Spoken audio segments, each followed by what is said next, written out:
আসসালামু আলাইকুম। এখন আমরা আছি জাফলং জিরো পয়েন্টে। আমার ক্যামেরার সামনে আপনারা দেখতে পাচ্ছেন যে আপনার ইন্ডিয়ার পতাকা, ওই পাশে ইন্ডিয়ার বর্ডার, আর এটা হলো আপনার ডাউকি ঝুলন্ত ব্রিজ, আর এটা হলো জাফলং জিরো পয়েন্ট, স্বচ্ছ পানি একদম।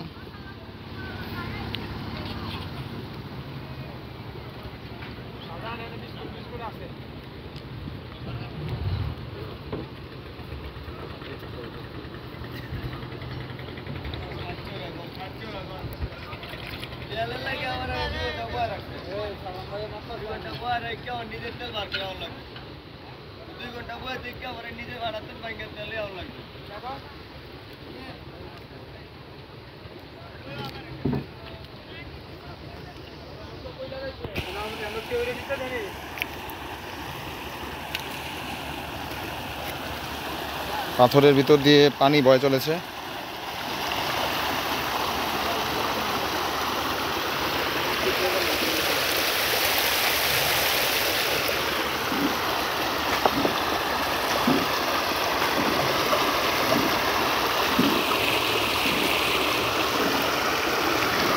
এই যে লকার নিয়ে আসতেছে, এগুলোর ভিতরে আপনারা আপনাদের ব্যাগ জামা কাপড় রাখতে পারবেন। লকার ভাড়া পাওয়া যায় এখানে।